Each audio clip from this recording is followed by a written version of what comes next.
जय श्री राम। सभी श्रोताओं का मेरे संत कल्याणवाणी चैनल में हार्दिक स्वागत है। पूज्य महाराज जी स्वामी राम सुखदास जी महाराज जी की वाणी का एक प्रवचन है, दुर्गति से बचो। दुर्गति से बचो, तो इसमें दुर्गति से बचने के उपाय उन्होंने बता रखे हैं, उनके कारण भी बता रखे हैं, तो मैं आपके सामने रख रहा हूँ। ये दो भाग में मैं आपके सामने रखूँगा। तो पूज्य महाराज जी की वाणी है। राम गीता में भगवान, आचार्य, देवता, पितर, यक्ष, राक्षस, भूत, प्रेत आदि की उपासना का विस्तार से अथवा संक्षेप से फल सहित वर्णन हुआ है। जैसे पहला, अर्थार्थी, आर्त, जिज्ञासु और ज्ञानी यानी प्रेमी, ये चार प्रकार के भक्त भगवान का भजन करते हैं अर्थात उनकी शरण होते हैं। गीता जी के 7वें अध्याय का 16वें श्लोक में ये बात आई है। भगवान का भजन पूजन करने वाले भक्त भगवान को प्राप्त हो जाते हैं। मद भक्ता यान्ति मामपि, ये बात भी 7वें अध्याय के 23वें श्लोक में आई है। यान्ति मद्या जिनोपि माम, 9वें अध्याय के 25वें श्लोक में ये बात आई है।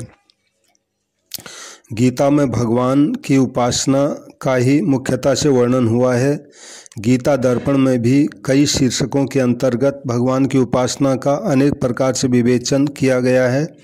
अतः यहाँ भगवान की उपासना का वर्णन अत्यंत संक्षेप से किया जाता है। दूसरा है, जो वास्तव में जीवन मुक्त तत्वज्ञ भगवत प्रेमी महापुरुष हैं, जिनका जीवन शास्त्रों के अनुसार है, वे आचार्य होते हैं। ऐसे आचार्य की आज्ञा का पालन करना, उनके सिद्धांतों के अनुसार अपना जीवन बनाना ही उनकी उपासना है।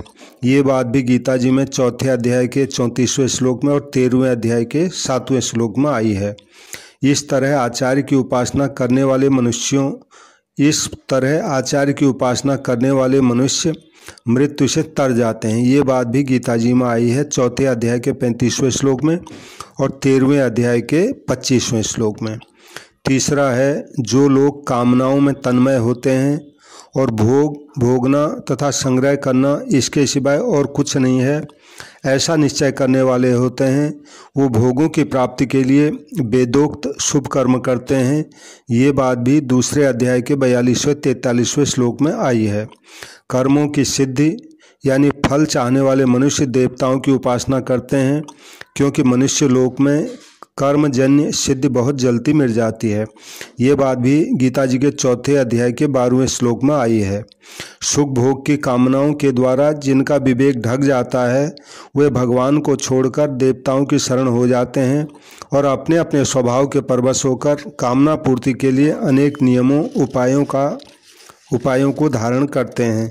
ये बात भी गीता जी के 7वें अध्याय के 20वें श्लोक में आई है। भगवान कहते हैं कि जो भक्त जिस देवता का पूजन करना चाहता है, उस देवता के प्रति मैं उसकी श्रद्धा को दृढ़ कर देता हूँ। फिर वह उस श्रद्धा से युक्त होकर उस देवता की उपासना करता है, परंतु उसको उस उपासना का फल मेरे द्वारा विधान किया हुआ ही मिलता है। ये बात भी गीता जी के 7वें अध्याय के 21वें-22वें श्लोक में आई है। तीनों वेदों में विधान किए हुए सकाम कर्मों को करने वाले, सोम रस को पीने वाले, पाप रहित मनुष्य यज्ञों के द्वारा इंद्र का पूजन करके स्वर्ग की प्राप्ति चाहते हैं। 9वें अध्याय के 20वें श्लोक में ये बात भगवान ने कही है। कामना युक्त मनुष्य श्रद्धापूर्वक अन्य देवताओं का पूजन करते हैं, वे भी वास्तव में मेरा यानी भगवान का ही पूजन करते हैं, परंतु उनका वह पूजन अविधि पूर्वक है। 9वें अध्याय का 23वां श्लोक है, यानी वे उनको भगवान से अलग समझ के करते हैं। ये मतलब हुआ।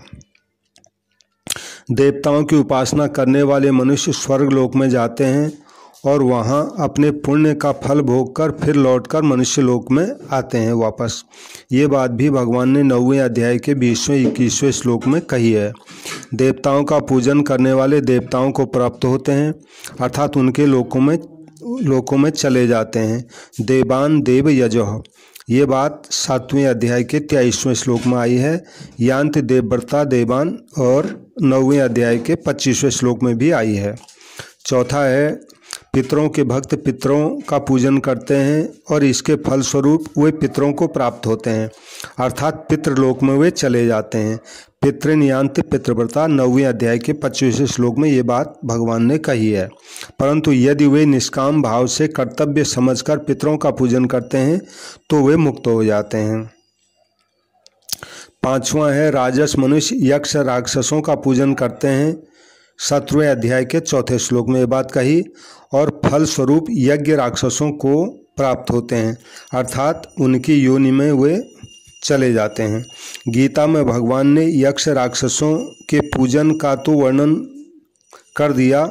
यक्ष राक्षांश राजसा 17वें अध्याय का 4 श्लोक, पर उनके पूजन के फल का वर्णन नहीं किया।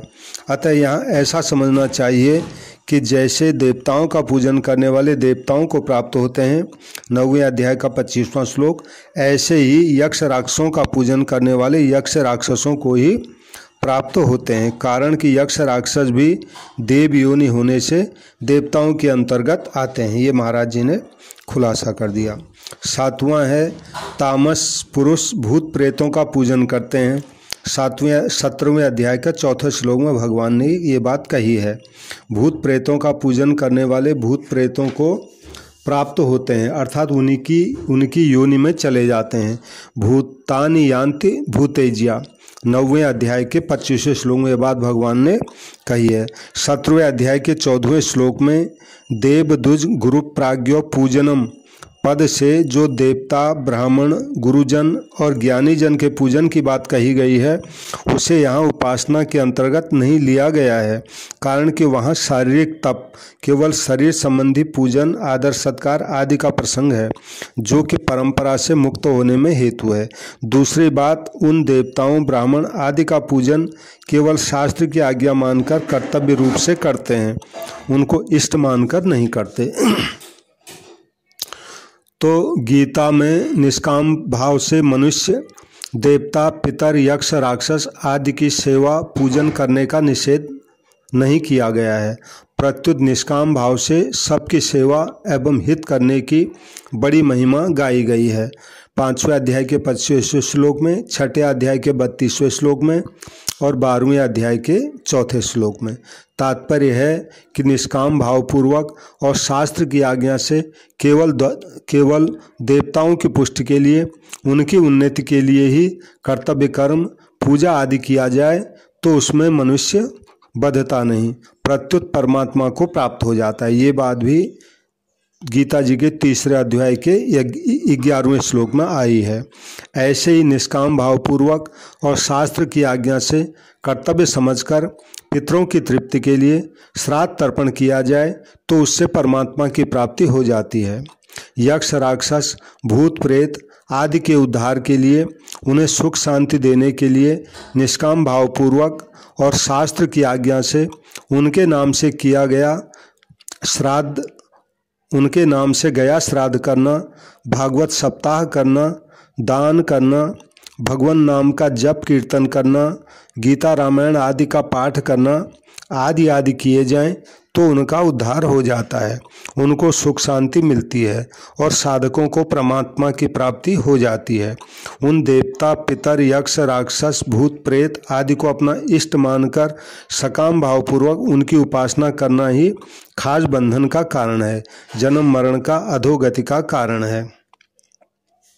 मतलब यह है कि उनके कल्याण के लिए तो काम करना ठीक है क्योंकि वो भी अधोगति में पड़े हैं, पर उनको अपना इष्ट मानकर किसी का अनिष्ट करने के लिए उनका पूजन करना, इसमें खुद ही उसकी अधोगति हो जाती है।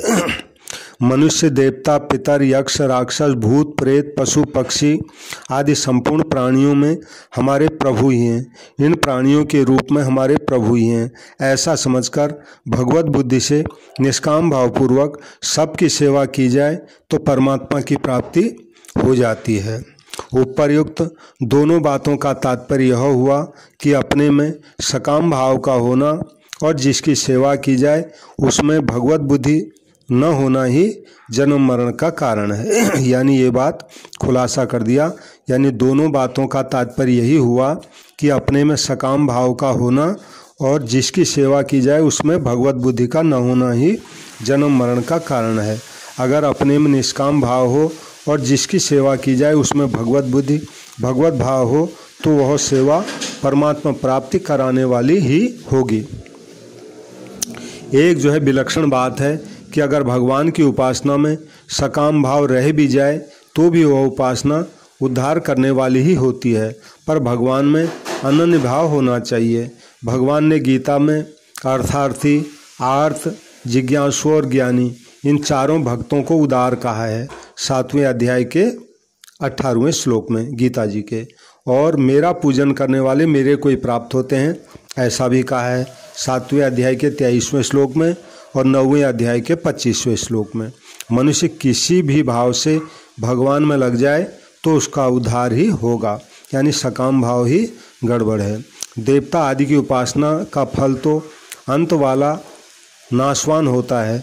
7वें अध्याय के 23वें श्लोक में ये बात कही है, यानी देवता आदि जो फल देते हैं वो नाशवान होता है, क्योंकि देवताओं के उपासक पुण्य के बल पर स्वर्ग आदि ऊंचे लोकों में जाते हैं और पुण्य के समाप्त होने पर फिर लौटकर वापस आते हैं, परंतु परमात्मा की प्राप्ति अंत वाली नहीं होती। 8वें अध्याय का 16वां श्लोक, यानी वो हमेशा के लिए भगवान को प्राप्त हो जाते हैं, वापस नहीं आते, क्योंकि यह जीव परमात्मा का अंश है। 15वें अध्याय के 7वें श्लोक में भगवान ने ये बात भी कही है, जीव मेरा अंश है। अतः जब तक जीव अपने अंशी परमात्मा की कृपा से उनको प्राप्त हो जाता है तो फिर वह वहाँ से नहीं लौटता। ये बात 8वें अध्याय के 21वें श्लोक में और 15वें अध्याय के 6ठे श्लोक में भगवान ने ही कही है। कारण कि परमात्मा की कृपा नित्य है, स्वर्ग आदि लोकों में जाने वालों के पुण्य अनित्य है। अब महाराज जी ज्ञातव्य के संबंध में कुछ समाधान कर रहे हैं। ज्ञातव्य तो किसी साधक ने महाराज जी से प्रश्न किया है। प्रश्न है, भगवान ने कहा है कि भूत प्रेतों की उपासना करने वाले भूत प्रेत ही बनते हैं 9वें अध्याय के 25वें श्लोक में, तो ऐसा क्यों? जो यहाँ से चला जाता है, मर जाता है, उसको प्रेत कहते हैं, और उसके पीछे जो मृतक कर्म किए जाते हैं उनको शास्त्रीय परिभाषा में प्रेत कर्म कहते हैं। जो पाप कर्मों के फलस्वरूप भूत पिशाच की योनि में चले जाते हैं उनको भी प्रेत कहा जाता है। अतः यहाँ पापों के कारण नीच योनि में गए हुए वाचक का ही प्रेत शब्द आया है। तो उत्तर है महाराज जी का, भूत प्रेतों की उपासना करने वालों के अंतःकरण में भूत प्रेतों का ही महत्व होता है और भूत प्रेत ही उनके इष्ट होते हैं। अतः अंतःकरण में, अतः अंत काल में उनको प्रेतों का ही चिंतन होता है और चिंतन के अनुसार ही वे भूत प्रेत बन जाते हैं। गीता जी के 8वें अध्याय का 6ठा श्लोक इसका प्रमाण है।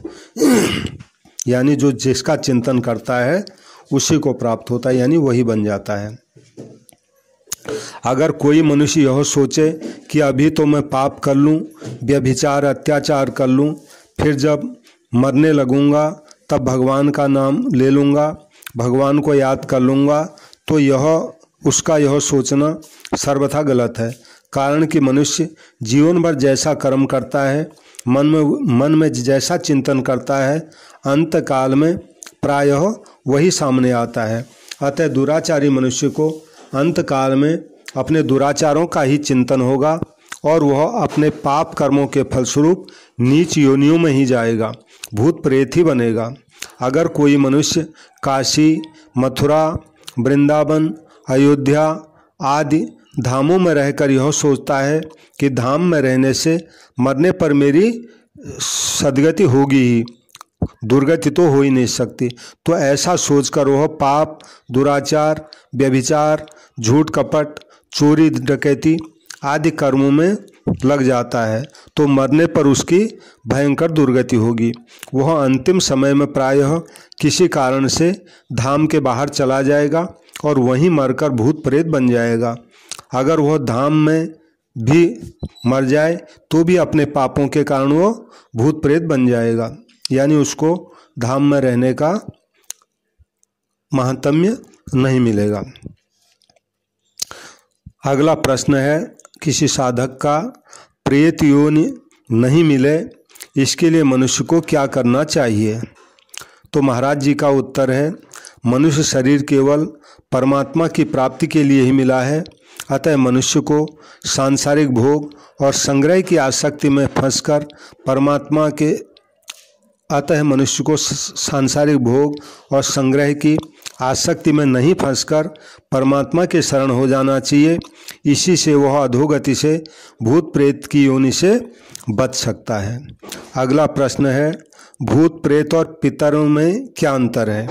तो महाराज जी का उत्तर है, ऐसे तो भूत प्रेत पिशाच पितर आदि सभी देव योनि कहलाते हैं। ये अमरकोश में भी ये बात आई है, पर उनमें भी कई भेद होते हैं। भूत प्रेतों का शरीर वायु प्रधान होता है, अतः वे हरेक को नहीं दिखते, क्योंकि उनका रंग हवा जैसा होता है, यानी हवा का कोई रंग नहीं होता, इसलिए वो आसपास होने पर भी दिखते नहीं है। हाँ, अगर वे स्वयं किसी को अपना रूप दिखाना चाहें तो वे उनको दिखा सकते हैं, यानी उनको दिख सकते हैं। उनको मलमूत्र आदि अशुद्ध चीज़ें खानी पड़ती हैं, वे शुद्ध अन्न जल नहीं खा सकते, परंतु कोई उनके नाम से शुद्ध पदार्थ दे दे तो वे उसको खा सकते हैं। भूत प्रेतों के शरीर से दुर्गंध आती है। पितर भूत प्रेतों से ऊंचे माने जाते हैं। पितर प्रायः अपने कुटुंब के साथ ही संबंध रखते हैं और उसकी रक्षा सहायता करते हैं।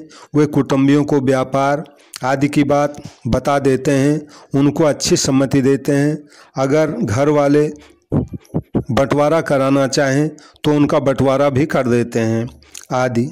पितर गाय के दूध से बनी गरम गरम खीर खाते हैं, गंगा जल जैसा ठंडा जल पीते हैं, शुद्ध पदार्थ ग्रहण करते हैं। कई पितर घर वालों को दुख भी देते हैं, तंग भी करते हैं, तो यह उनके स्वभाव का भेद है।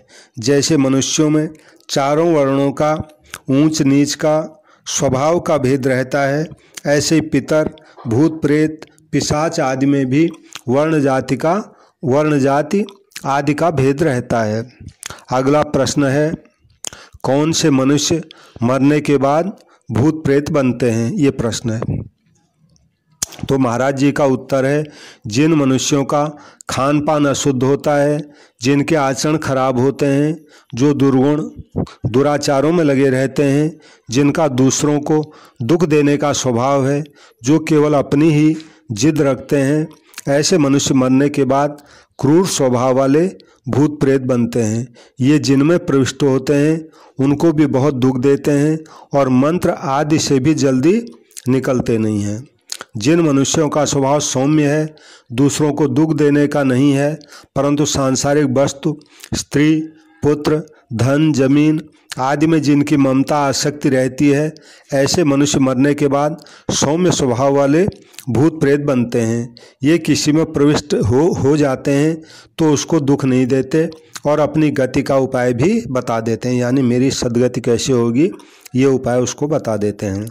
जिनको विद्या आदि का बहुत अभिमान मद होता है, उस अभिमान के कारण जो दूसरों को नीचा दिखाते हैं, दूसरों का अपमान तिरस्कार करते हैं, दूसरों को कुछ भी नहीं समझते, ऐसे मनुष्य मरकर ब्रह्म राक्षस यानी जिन्न, ब्रह्म राक्षस को ही जिन्न बोलते हैं, तो ऐसे मनुष्य मरकर ब्रह्म राक्षस यानी जिन्न बनते हैं।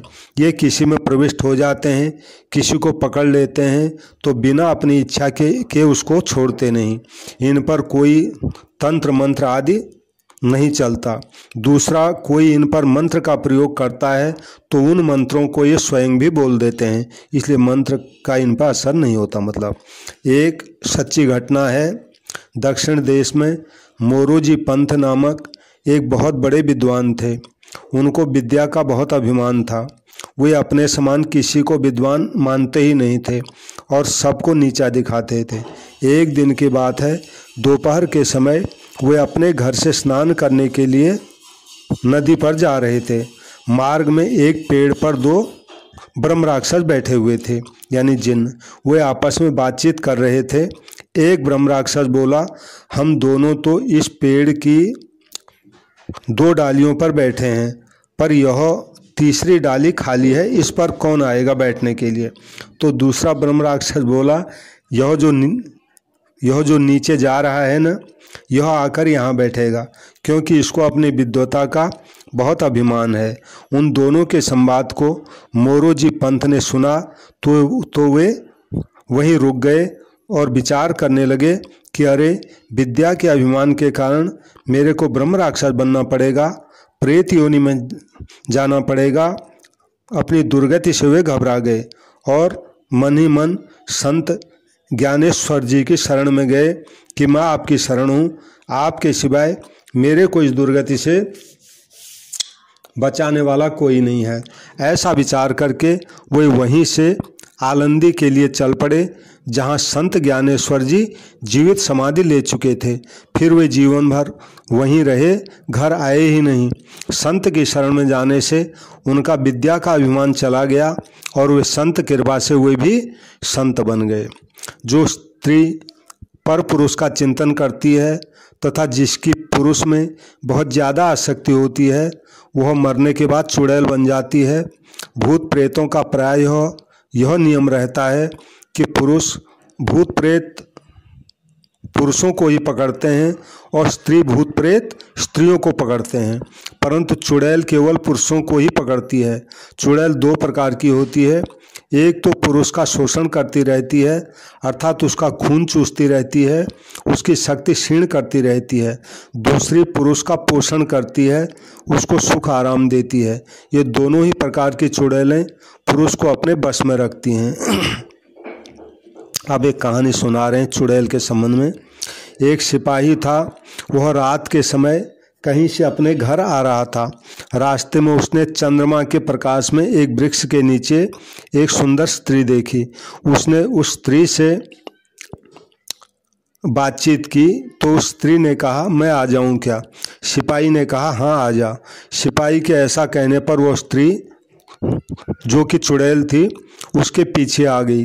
अब वह रोज रात में उस सिपाही के पास आती, उसके साथ सोती, उसका संग करती और सवेरे चली जाती है। इस तरह वह सिपाही का शोषण करने लगी। एक बार रात में वे दोनों लेट गए, लेकिन बत्ती जली रह गई। तो सिपाही ने उससे कहा कि तू बत्ती बंद कर दे। उसने लेटे लेटे ही अपना हाथ लंबा करके बत्ती बंद कर दी। अब सिपाही को पता लगा कि यह कोई सामान्य स्त्री नहीं है, यह तो चुड़ैल है। अब वो बहुत घबराया। चुड़ैल ने उसको धमकी दी, अगर तू किसी को मेरे बारे में बताएगा तो मैं तेरे को मार डालूंगी। इस तरह जब वो रोज रात में आती और सवेरे चली जाती, सिपाही का शरीर दिन प्रतिदिन सूखता जा रहा था। लोग उससे पूछते कि भैया तुम इतने क्यों सूखते जा रहे हो, क्या बात है, बताओ तो सही। परंतु चुड़ैल के डर के मारे वह किसी को कुछ नहीं बताता था। एक दिन वह दुकान से दवाई लाने गया। दुकानदार ने दवाई की पुड़िया बांधकर उसको दे दी। सिपाही उस पुड़िया को जेब में डालकर घर अपना चला आया। रात के समय जब वो चुड़ैल आई तो वो दूर से ही खड़े खड़े बोली कि तेरी जेब में जो पुड़िया है उसको निकाल कर फेंक दे। सिपाही को विश्वास हो गया कि इस पुड़िया में ज़रूर कुछ करामात है, तभी तो आज यह चुड़ैल इसके कारण मेरे पास नहीं आ रही है। सिपाही ने उससे कहा कि मैं पुड़िया नहीं फेंकूंगा। चुड़ैल ने बहुत कहा, पर सिपाही ने उसकी बात नहीं मानी। जब चुड़ैल का उस पर बस नहीं चला तब वह चली गई। सिपाही ने जेब से पुड़िया निकाल कर देखा तो गीता जी का फटा हुआ एक पन्ना था, यानी उसमें गीता जी का मंत्र लिखा हुआ था, श्लोक लिखा था। इस तरह गीता जी का प्रभाव देखकर वह सिपाही हर समय अपनी जेब में गीता रखने लगा। वह चुड़ैल फिर उसके पास कभी नहीं आई, यानी गीता के प्रभाव से फिर वो नहीं आ पाई। जो लोग भगवान के मंदिर में रहते हैं, गीता, रामायण, भागवत आदि का पाठ करते हैं, भगवान की आरती, स्तुति, प्रार्थना करते हैं, भगवान नाम का जप करते हैं, पर साथ ही साथ लोगों को ठगते हैं, भगवान की भोग सामग्री, वस्त्र आदि की चोरी करते हैं, ठाकुर जी को पैसा कमाने का साधन मानते हैं, ऐसे लोग भी मरने के बाद भगवद अपराध के कारण भूत प्रेत बन जाते हैं। ये किसी में प्रविष्ट हो जाते हैं तो उसको दुख नहीं देते। पूर्व जन्म में भगवत पूजा, आरती, स्तुति, प्रार्थना आदि करने का स्वभाव पड़ा हुआ होने से ऐसे भूत प्रेत भगवान नाम का जप करते हैं, हाथ में गौमुखी रखते हैं, मंदिर में जाते हैं, परिक्रमा करते हैं, भगवान की स्तुति प्रार्थना आदि भी करते हैं, परंतु किसी मनुष्य में प्रविष्ट हुए बिना ये भगवान की स्तुति प्रार्थना नहीं कर सकते। वृंदावन में श्री बांके बिहारी जी के मंदिर में एक छोटा बालक आया करता था। वह संस्कृत जानता ही नहीं था, पर बिहारी जी के सामने खड़े होकर वह संस्कृत में भगवान के स्तोत्रों का जोर जोर से पाठ किया करता था। पाठ करते समय उसकी आवाज़ भी बालक जैसी नहीं रहती थी, प्रत्युत बड़े आदमी जैसी आवाज़ सुनाई दिया करती थी।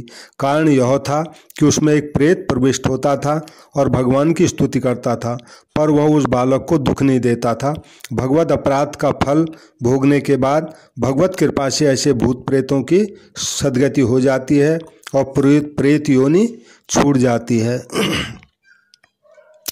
जैसे मनुष्यों में जो अधिक पापी होते हैं, दुर्गुणी, दुराचारी होते हैं, हिंसात्मक कार्य करने वाले होते हैं, वे भगवान की कथा, कीर्तन, सत्संग आदि में ठहर नहीं सकते, वहाँ से उड़ जाते हैं। ऐसे ही भयंकर पापों के कारण जो भूत प्रेतों की नीच योनियों में जाते हैं, वे भगवान